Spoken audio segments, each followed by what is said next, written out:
Olá, tudo bem com você? Nós estamos chegando, hoje é domingo, 7 da noite, aqui pela PUC TV, o nosso programa sempre trazendo convidados interessantes e assuntos interessantes.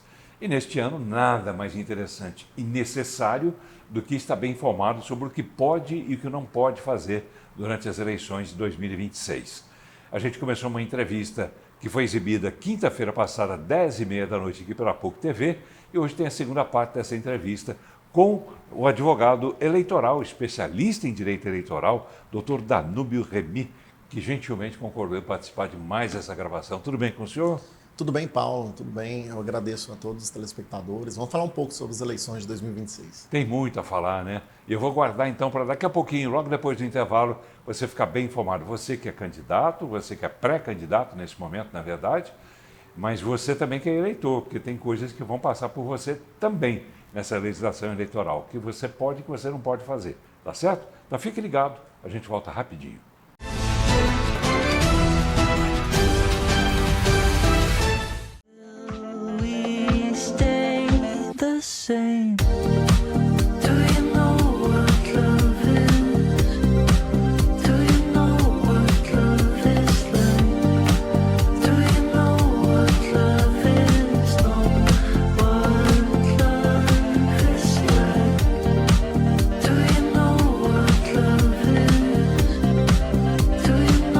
Núcleo Odonto, transformando sorrisos há 49 anos.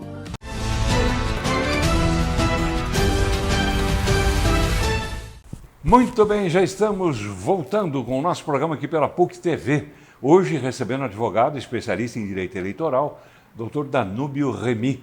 E ele está lançando, repito, é bom a gente mostrar sempre, essa cartilha, manual prático, na verdade, para as eleições de 2026. Manual prático para as eleições de 2026. É, digamos, a segunda edição de um livro que também já foi lançado no ano de 2024, nas eleições para prefeito, vereadores, e agora está sendo lançado também para essa eleições gerais, é assim que a gente costuma falar, né? Sim. Eleições gerais. Muito bem. Doutor Danúbio, esse livro, só para quem de repente não viu o programa anterior, esse livro pode ser adquirido, pode ser conquistado, ganho, comprado, como é que pode ser? Como é que esse livro pode chegar à mão das pessoas? Esse livro ele teve o objetivo, primeiro, de levar o conhecimento dos profissionais da contabilidade, dos advogados e operadores do direito eleitoral. Posteriormente, ele foi colocado na Amazon. E ele pode ser adquirido tão somente na forma digital na Amazon. E para aquelas pessoas que participaram do seminário, todos levaram para casa de presente essa unidade aí, que eu vejo como uma das principais obras que foram realizadas em relação às eleições de 2026, porque eu estou acompanhando o que está acontecendo no país aí em relação a essa matéria. O que está acontecendo no país, doutor Danúbio? O senhor fala sobre política também? Não, não. O livro é totalmente técnico, né? Não, mas eu digo o senhor, pessoal, não no livro. O senhor fala sobre a questão política também, assuntos políticos. Desde que não defenda bandeira ou que não tenha o discurso de direita e esquerda, eu gosto muito de falar de política. Eu vejo que a política é um meio de transformação das pessoas, é um meio de que você consegue fazer o bem e é um meio também que você cumpre o que está na Constituição Federal, que é alcançar o estado de bem-estar social. Mais importante do que direita e esquerda seria o centrão, que é o que efetivamente manda nesse país. É um pêndulo, uma hora vai para lá, outra hora vai para cá. O centrão? O centrão é o grande mal desse país? Não, o grande mal desse país foi o sistema que foi instalado, né? E que hoje ele é comandado pelo chamado Centrão. E isso eu não vejo uma forma de ser quebrada no momento. Ela tem que ser estudada, trabalhada, e aí com muita parcimônia, até do eleitorado, porque quem quebraria isso seria o eleitorado, né? Seria o eleitor. Mas aí o eleitor ele fica um pouco sem alternativa, né? Com a polarização política, ela causa isso. O Centrão, ele é fruto da polarização política. Ou seja, se você tem a chamada direita, você tem a chamada esquerda, e o pessoal não entende o que é centro-direita e centro-esquerda, e fica no radicalismo, vai juntar um grupo ali e fala assim, olha, nós somos as pessoas que somos nem direita e nem esquerda, e nós vamos controlar tanto a direita quanto a esquerda. Então parece que as pessoas não conseguem entender o jogo político que está no país. E a verdade é tão somente essa. Então, eu fui a um programa semana passada em que se questionava uma fala do presidente Lula, que ele falou que não era de esquerda. E aí, falou assim, mas se ele não é de esquerda, ele é o quê? Ele é de direita? Então, eu entendo. Ele disse isso, nós todos somos de direita, ele falou. Que loucura. Mas aí se questiona, porque o estatuto do PT deixa muito claro, o programa do PT deixa muito claro se é um partido de esquerda, socialista, comunista, mas ele é criticado dentro do próprio PT pela sua postura. E aí as pessoas esquecem que sua primeira eleição, em 2002, ele tinha o partido do presidente Bolsonaro na sua vice-presidência através de José de Alencar. Quando ele, e se criticavam, inclusive, do fato dele ter a FEBRABAN, né, Federação dos Bancos, o apoiando naquela candidatura. E foi só a partir desse momento em que a classe popular, ou populista, ou trabalhadora, como eles falam, conseguiu chegar ao poder. Então, eu não acredito nessa história de direita e esquerda. Eu vejo que direita e esquerda foi algo criado após o final da Idade Média, já entrando no período moderno, para poder justificar a existência dos partidos políticos. O que eu vejo são cartas-programas. Eu vejo o presidente Lula, por exemplo, como um social-democrata. Como eu vejo todos os outros alas partidárias também com a ala social-democrata. Porque qual deles? O ex-presidente Bolsonaro, por exemplo, ele acabou com os programas sociais? Não, ele estendeu os programas sociais.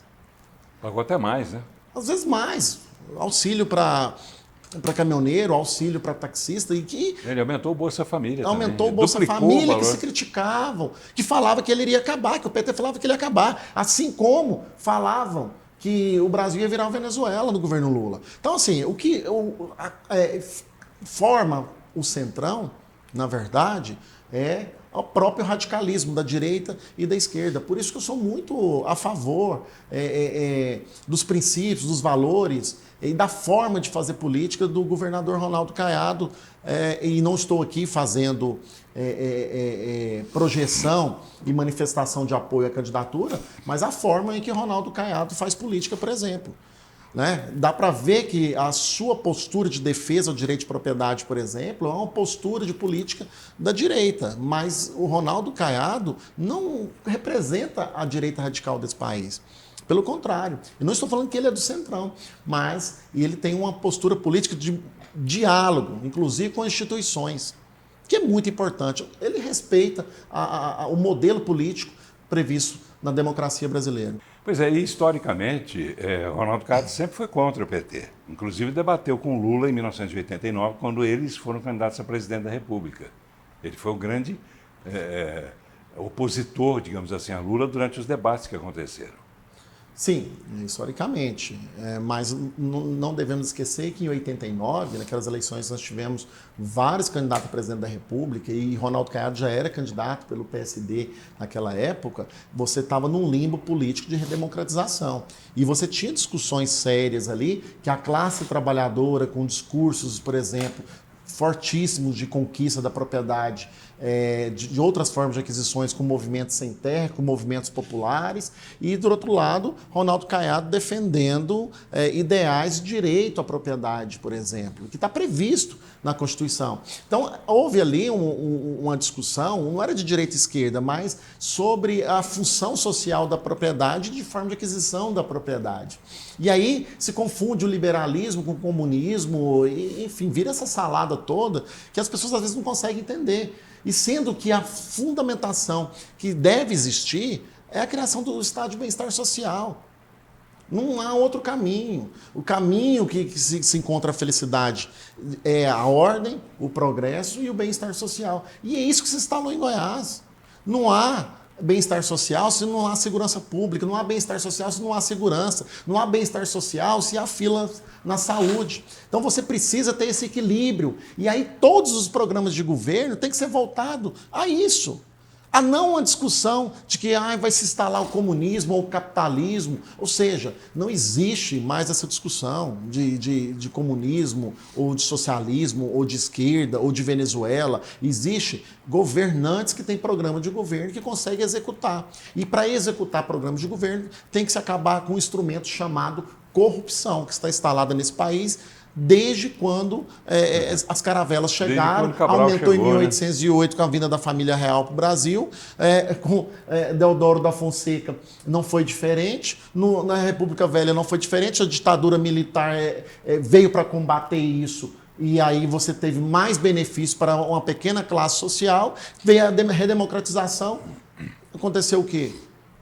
Ela se espalhou de vez. Então, são esses pontos centrais que se questionam no país. Aí fica se discute direita e esquerda, ou que é centrão. Acho que o avanço político tem que ser muito além disso. Mas isso é bem da verdade também. É bom que se diga, para quem eventualmente não tenha visto Lula falando isso, foi no encontro do G7 na França, em que vazou um áudio durante o período, durante os momentos em que ele estava conversando com outras pessoas ali, no momento de intervalo, vamos dizer assim, de recreio, né?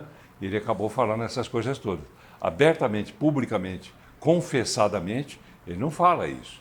Quer dizer, aí fica aquela dúvida também. O que ele disse lá é que realmente o que ele pensa, ou ele se traiu, quis fazer um jogo de cena ali com aquelas pessoas e coisas que ele não assume depois, porque depois disso ele não falou nada sobre esse evento.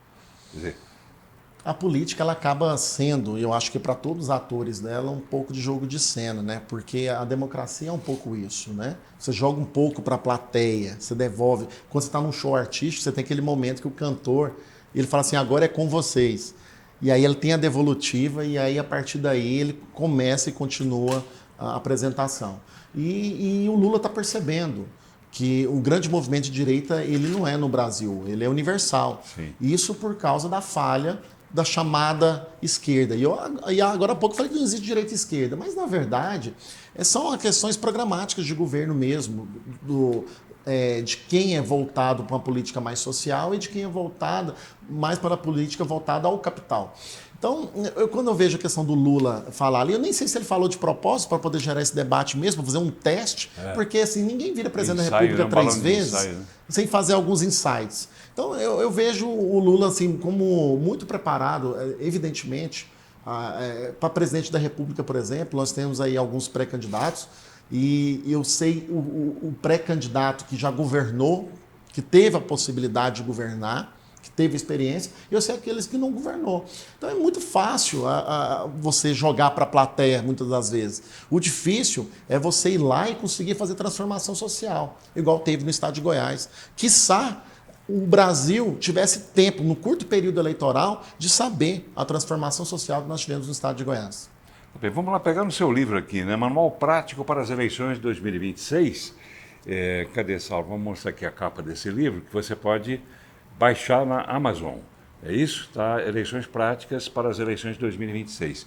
Tem tantas outras coisas. Vamos falar do horário político, período de propaganda eleitoral, proporção de nome e vice-prefeito, redução do período de propaganda eleitoral. E de gratuita não tem nada, né? Porque alguém paga por isso, né? O governo paga. Mas vamos lá, redução. Vamos falar que período que vai ser.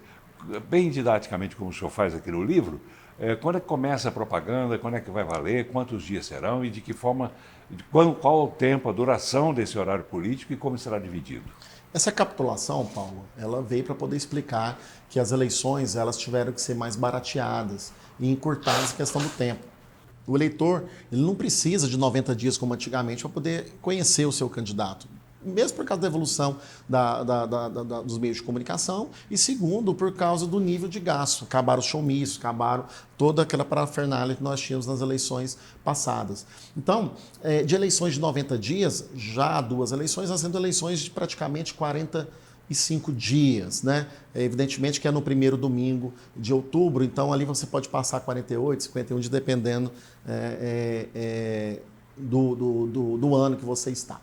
A grande questão que nós temos aí, respondendo a sua pergunta, é quando se pode fazer propaganda eleitoral. Evidentemente, a partir do dia 16 de agosto, até um dia anterior das eleições. A partir do dia 16 de agosto que a pessoa é efetivamente considerada candidato, e não após o registro de candidatura. Até o dia 15 de agosto, nós estamos falando de pré-candidatos. E o modelo que se mudou é exatamente isso. Você pode, a partir da sua pretensa candidatura, apresentar suas qualidades pessoais, ir em programas de TV, participar dos meios de comunicação social, apresentar programas, projetos de governo, desde que não tenha um pedido expresso de voto. A partir do dia 16 de agosto é a data que você está liberado, falo você, candidato, para poder fazer o efetivo pedido de voto. Tá, horário político no rádio e na televisão. De quanto será a duração dessa propaganda, desse horário político? Pois bem, nós tivemos mudanças de eleições passadas para eleições atuais. E aí, quanto a esse tempo, é diferente do tempo do rádio e TV. Essa propaganda, primeiramente, ela tem um critério que ela deve ser gratuita, né? E aí ela é dividida, principalmente, aqueles partidos que atingiram a cláusula de barreira. E no caso do majoritário, você tem ali a coligação que consegue formar o tempo de TV, né? E já o proporcional não tem, você tem o tempo de TV específico daquele partido político. Então é muito importante a gente entender a primeira distribuição, para depois se discutir os 20 minutos que você tem ali no período da manhã, da rádio, do horário do almoço da TV e à noite da TV. E aí intercalando com as pílulas de 15 e 30 segundos que são colocados aí, distribuídos pela Justiça Eleitoral. Mas essa matéria, ela só é apresentada quando há mesmo a efetiva registro de candidatura, porque é ali que vai ser feito pela Justiça Eleitoral a divisão, né, a distribuição, através da presença de todos os partidos, de uma fiscalização de quando vai sair o período, a propaganda, qual será a classificação de qual propaganda sairá primeiro, porque você tem que manter isonomia. Não há uma escolha, não há acordo entre os partidos políticos. Há um sorteio ali feito pela Justiça Eleitoral através do sistema dela para poder definir o horário gratuito. Doutor Danúbio, bem objetivamente, sinteticamente também, tempo de propaganda política no rádio e na televisão, como vai ser? Primeiro que a regra é que ela deve ser gratuita e não pode ser paga. Segunda regra, que são 70 minutos de inserções de 30 segundos distribuídos em toda a grade, toda a programação. A terceira regra é que você tem datas específicas para presidente e deputado federal, que será segunda, quarta e sexta, e você tem prazos específicos de terça, quinta e sábados para governador, vice-governador, evidentemente, deputado estadual e senador. E aí você tem uma distribuição de tempo diferente, Paulo. No programa do rádio, que será pela manhã e na hora do almoço, e no programa de TV, que será na hora do almoço e à noite. A grande questão é o tempo, né? O tempo que nós teremos aí de 12 minutos e meio para presidente da República e deputado federal, nesse período da TV e do rádio, somando 25 minutos diários, e para governador, deputado estadual, senador, 10 minutos cada período, né? Somando 20 minutos. A questão dos debates, mudou alguma coisa? Como é que será? A regra dos debates é, primeiro, que você tem que preservar a isonomia e igualdade de oportunidade em todos os partidos políticos, né? Houve uma nova regra que foi colocada, que aqueles partidos, né, que não atingiram a cláusula de barreira, eles podem ser excluídos do debate, mas essa discussão ela surge a cada eleição. Eu vejo a matéria do debate muito complexa, porque ela acaba podendo definir a eleição, né? Chega, o eleitor parece que fica ali no observatório do comportamento do candidato e no final ele vai ver a questão do debate. Mas as emissoras ficam atentas a isso, por ser uma atividade de concessão pública, ou seja, há uma regulamentação, você tem que dar igualdade de oportunidade a todos os partidos políticos do debate. Agora, a forma que vai fazer, ela é complexa. Para você que é profissional da TV sabe disso, né? Dependendo do número de candidatos, você vai fazer o debate em blocos, 2 debates, essa é a grande pergunta. Como você distribuirá esse tempo? O debate será longo? Essa é a dificuldade, mas isso depende muito do número de candidaturas que, ainda bem, ela foi reduzida, então diminui um pouco esse questionamento. Tá, uma coisa é o formato, outra coisa é o conteúdo. Sobre o conteúdo, eu quero fazer uma pergunta para daqui a pouco o senhor responder, que a questão é o seguinte: convencionou-se nos tempos atuais que tudo acabou virando padrão, né? 30 segundos para a pergunta, 2 minutos para a resposta, 1 minuto para a réplica, 1 para a tréplica. Isso não cansou? Eu quero ouvir o senhor, que é especialista nessa área. Os seus assessorados, os seus políticos assessorados, é que querem assim? São os políticos que querem assim? Ou está faltando um pouco de criatividade por parte da empresa que promove o debate de impor alguma novidade? Daqui a pouco o senhor responde. Fique ligado.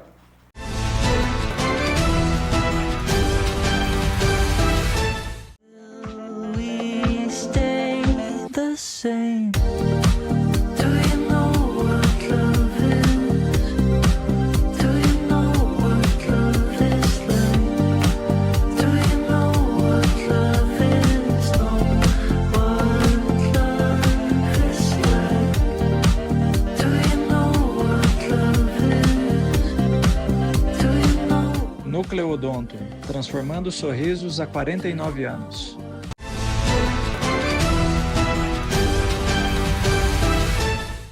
Muito bem, estamos voltando. O programa de hoje recebendo o doutor Danúbio Remy.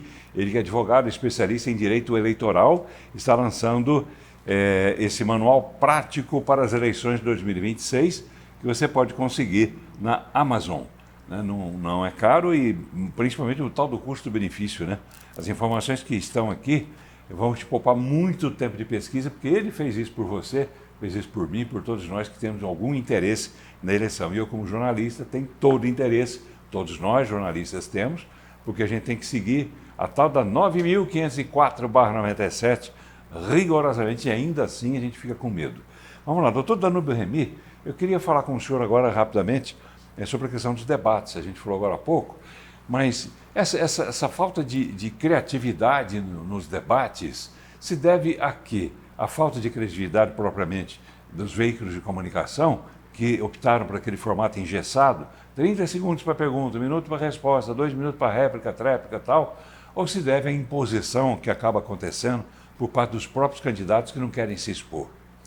Paulo, eu costumo falar que depois da Copa do Mundo, as eleições já foram, em um tempo, a maior festa popular desse país. Você tinha ali o debate político, a discussão sobre os melhores projetos, sobre o candidato mais bonito, sobre o candidato que se tinha a melhor performance. E ali se analisava a performance. E aí, devidamente, as situações que foram criadas com os debates, os exageros, as fake news que foram criadas, a justiça eleitoral e o direito eleitoral foram cada vez mais se restringindo. E quando você restringe, há aquela discussão, peraí, não é democrático, mas tenta regulamentar. E aí, volta-se a questão performática, porque o candidato que consegue, dentro daqueles 30 segundos, concluir aquele raciocínio, aquela ideia, igual a nós aqui no programa, nós somos totalmente regulamentados a um certo tipo de tempo para poder apresentar uma resposta. E muitas das vezes, aquele que não consegue concluir a ideia, o raciocínio naquele prazo específico, ele acaba sendo prejudicado. Então, assim, eu não vejo que há falta de criatividade. Eu acho que há falta de performance mesmo. E aí o candidato deve se preparar para o debate. Tem profissionais específicos para aquilo. É muito importante a gente entender também que o mais performático nem sempre será o melhor governante, o melhor administrador. Então, há um desequilíbrio sobre esse ponto. Às vezes a pessoa ela não é um bom ator, um bom comunicador, mas é um excelente governante. E esse desafio desse equilíbrio para as eleições é que o eleitor deve dinamificar, o eleitor deve verificar, olha, quem é mais performático, quem se fala melhor, quem pode produzir o melhor conteúdo de administração. Vimos isso nas eleições de São Paulo, vimos cadeiradas, vimos um excelente comunicador e vimos aquele que venceu as eleições, no qual o eleitor falou assim, olha, entre a cadeirada, entre o coach, eu vou ficar com quem já me mostrou que sabe governar. Quer dizer, o eleitor, quando quer, é atento. E precisa ser. Quando ele tem oportunidade, eu não vou falar com o eleitor inconveniente, né? Por isso que há o dever da justiça eleitoral em equilibrar que ele tenha a melhor oportunidade de receber o melhor conteúdo. A verdade é essa. A justiça eleitoral, as instituições, ao legislador compete garantir o melhor conteúdo ao eleitor. A gente não pode ficar também aqui culpando o eleitor, porque se ele recebe um péssimo conteúdo, ele vai votar no péssimo candidato. É interessante, só bem rapidamente fazer um exemplo dos muitos debates que eu tive a felicidade de conduzir. Um deles chama atenção em relação a isso que o senhor acabou de dizer. Durante o debate, autorizado evidentemente pelo TRE, eu lancei uma enquete perguntando ao telespectador, com base nisso tudo que você está vendo aqui nesse debate, qual desses candidatos está tendo melhor desempenho? E aí um respondeu, outro respondeu, e deu um candidato lá em cima, à frente de todos, muito à frente de todos.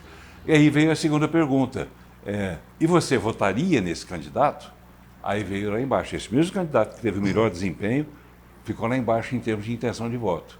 Quer dizer, é o que o senhor acabou de dizer, nem sempre quem tem um bom desempenho é o melhor, é o mais bem avaliado no sentido de merecer o voto daquele cidadão.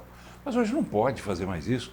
Eu já tentei em alguns debates mais recentes fazer isso, e é muito difícil, doutor Danúbio, muito difícil, porque os assessores já vão preparados para botar areia em tudo, eles não querem, e acaba sendo aquele debate chato, monótono, de cronômetro, de tempo estourado, ou atenção, não sei o quê, quer dizer... Fazer o quê, né? E a torcida fica limitada àqueles 3 assessores que podem entrar, que é o profissional de marketing, o advogado, né? E um assessor, que às vezes fala, olha, venceu o tempo, venceu o tempo dele. E aí cabe à TV mesmo desligar o tempo do candidato. Né? É uma situação constrangedora que também se abre um debate sobre a questão debate. Mas avançando sobre esse assunto aí, Paulo, foi muito bem regulamentado pelo direito eleitoral, pela legislação eleitoral. As enquetes são permitidas até o período eleitoral. Passou o período eleitoral, nós temos que ter profissionais. E aí, o que se pode fazer? Os debates. Os debates têm que ser feitos por profissionais, por jornalistas, por emissoras que têm a regulamentação estatal.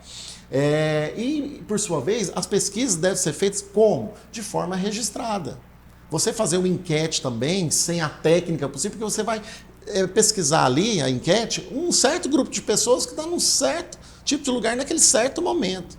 Então, se eu for pesquisar, e você falou muito bem aqui um exemplo aqui nos bastidores, né? Você tomou cuidado, aquela época que a legislação era permitida, de ir na Praça dos Bandeirantes, mas também pegar segmentos das sociedades para poder comparar os 2 parâmetros, fazer uma enquete nos 2 tipos de sociais que nós tínhamos ali, né? Quem tinha conhecimento político, técnico e o conhecimento empírico ali da população.